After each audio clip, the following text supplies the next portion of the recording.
हरिओम। जय श्री राम। हर हर महादेव। आइए भगवान शिव की श्री शिव महापुराण की कथा क्रम को आगे बढ़ाते हैं। श्री सूत जी महाराज शौनक आदि 88,000 ऋषिगणों को भगवान शिव की कथा सुना रहे हैं। श्री शौनक जी महाराज उनको प्रश्न कर रहे हैं। शौनक जी बोले, शौनक उवाच, हे व्यास शिष्य महाभाग सूत जी, आपको नमस्कार है।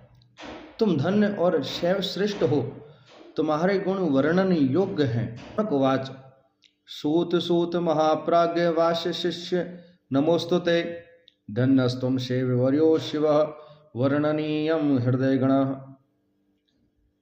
श्रीमच्छिव पुराणस्य श्रवणस्य विविधं पद, येन सर्वलभेक्षोता संपूर्ण फलमुत्तमं। सूतवाच, अथ तेषं प्रवक्ष्यामि संपूर्ण फलतः तवे, विधि शिव पुराणस्य श्रवणे शौनक मुने। देवज्ञं च समाहूय सन्तोष्य च जनान्वितं, मुहूर्तं शोधच्छे शूद्रं निर्विघ्नेन समाप्यते। वार्ता प्रेष्या प्रयत्नेन देशे देशे च सा शुभा, भविष्यति कथा सेवी आगंतव्यम शुभार्थिभिः। दूरे हरि कथा केचिद्वः दूरेशं करकीर्तना, स्त्रियः शूद्रादयोश्चैवो बोधस्तेषां भवेद्दत्ता। देशे देशे शाम्भवाय कीर्तनं श्रवणोत्सुका, तेषामानयनं कार्य तत्प्रकाशार्थमादरात्। भविष्यति समाजो अत्र साधूनां परमोत्सवः, पारायणे पुराणस्य शैवस्य परमाद्भुतः। श्री सूत जी महाराज कहते हैं, हे शौनक, श्री शिव महापुराण के श्रवण की विधि आप अब हमसे सुनो, जो उत्तम फल को प्रदान करने वाली है। सूत जी बोले, मैं फल के निमित्त आपको शिव पुराण की विधि कहता हूं, अर्थात भगवान शिव के श्री शिव महापुराण की कथा को विधि के अनुसार ही सुनना चाहिए। जो शास्त्र मर्यादा के साथ भगवान शिव की कथा को, भगवान हरि की कथा को सुनता है, भगवान शिव भगवान हरि अवश्य प्रसन्न होते हैं और उस कथा को सुनने का संपूर्ण फल प्राप्त होता है। शौनक जी से श्री सूत जी महाराज कहते हैं, तुम सुनो। सर्वप्रथम ज्योतिषी को बुलाकर कुटुंब सहित संतुष्ट कर निर्विघ्न समाप्ति के निमित्त मुहूर्त शोधें। अर्थात साधु संत कहते हैं, अगर आप भगवान की कथा को करवाना चाहते हैं तो व्यास जी महाराज जो होते हैं, जिन्हें आप कथा श्रवण कराने के निमित्त बुलाते हैं, उनकी अपेक्षा किसी प्रकांड ज्योतिषी के द्वारा मुहूर्त शोधना चाहिए, अर्थात मुहूर्त निकलवाना चाहिए।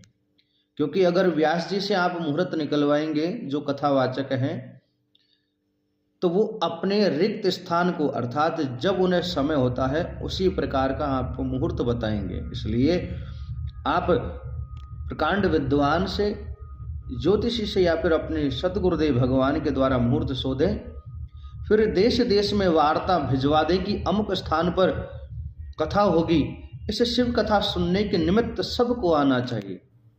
जो शिव कथा से दूर और शंकर कीर्तन से दूर हो, स्त्री शुद्ध तथा बंधुजन हैं, जिससे उनको बोध हो जाए। देश देश में शिव भक्त जो कीर्तन श्रवण में उत्कंठित है, उनको आदर पूर्वक बुलाना चाहिए। यहाँ साधुओं का परम मंगलदायक समाज होगा, परम अद्भुत शिव पुराण का पारायण होगा। श्री सूत जी महाराज कहते हैं, श्रीमद् शिव पुराणा हाव रसपाना यचादरात, आयान्त्वरं भवन्तस्व कृपया प्रेम तत्परः। नावकाशो यदि प्रेम्णा गन्तव्यं दिनमेककं, सर्वथा गमनं कार्ये दुर्लभाक्ष क्षणस्थितिः। तेषां महाविनयमेवं हीङ्कार्य सविनयं मुदः, आगतानां च तेषां हि सर्वथा कार्य आदरः। शिवालये च तीर्थे वा वने वापि गृहे अथवा कार्य शिव पुराणस्य श्रवणस्य स्थलमुत्तमम् कार्य संशोधनम भूमेर्लेपनम धातुमंडनम विचित्रा रचना दिव्या महोत्सव पुरस्सरम ग्रहोपिष्करम उदधृत्यम निखिलम तदयोग्यकम एकांते ग्रहे कोणे चादृश्ये यत्नान् विषयतः कर्तव्यो मंडपो अच्युते कदलिस्थं मंडितः फलपुष्पादिभिः सम्यक् विश्वग्वेतां नराजितः चतुर्दिक्षु ध्वजारोपम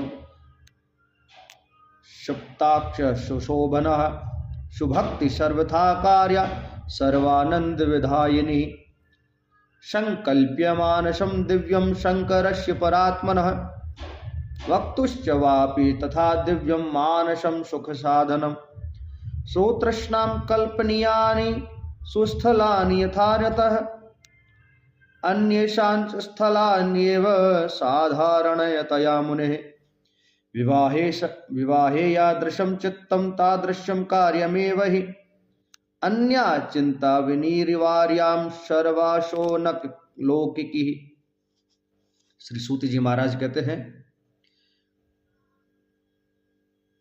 श्रीमद् शिव पुराण के श्रीमद् शिव अर्थात भगवान शिव पुराण के रसपान के लिए आदर से प्रेम पूर्वक आप सब कोई पधारिए। जो अवकाश न हो तो प्रेम से एक ही दिन आओ। सर्वथा वहां आना चाहिए जहां क्षण मात्र की भी स्थिति दुर्लभ है।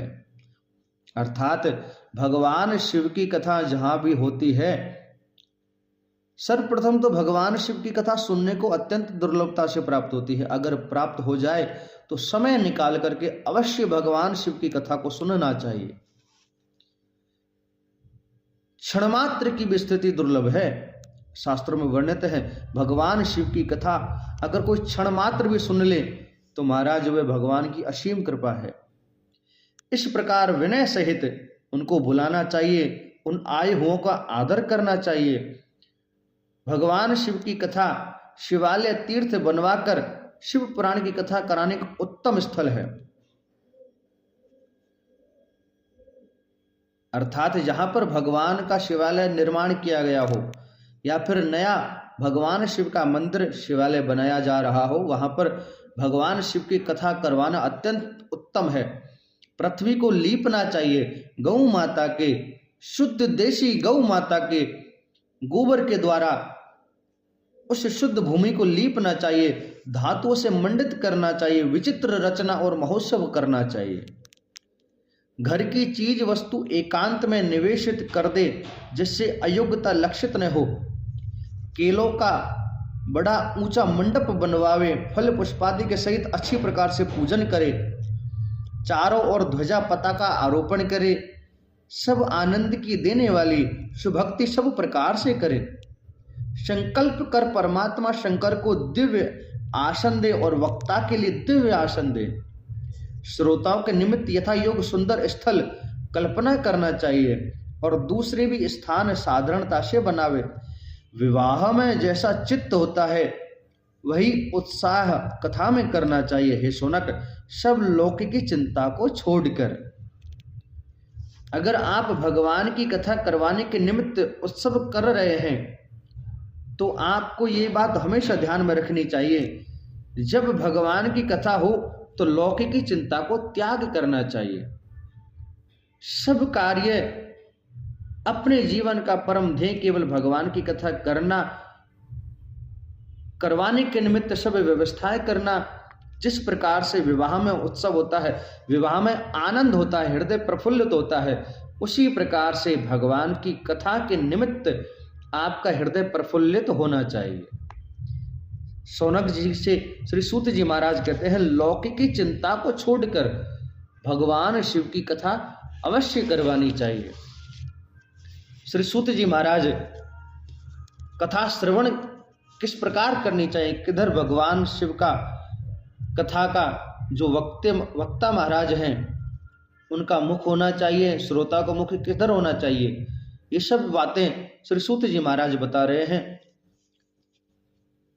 उदंग मुखो भवेद वक्ता श्रोता प्रागवदनस्तथा व्यक्तु कर्म पदायोर्ज्ञे यो विरोधो नास्तिकम स्वनः अथवा पूर्वविज्ञेया पूज्य पूजकम यद्धतः अथवा सम्मुखे वक्तुः श्रोत्रस्नामान संस्मृतम।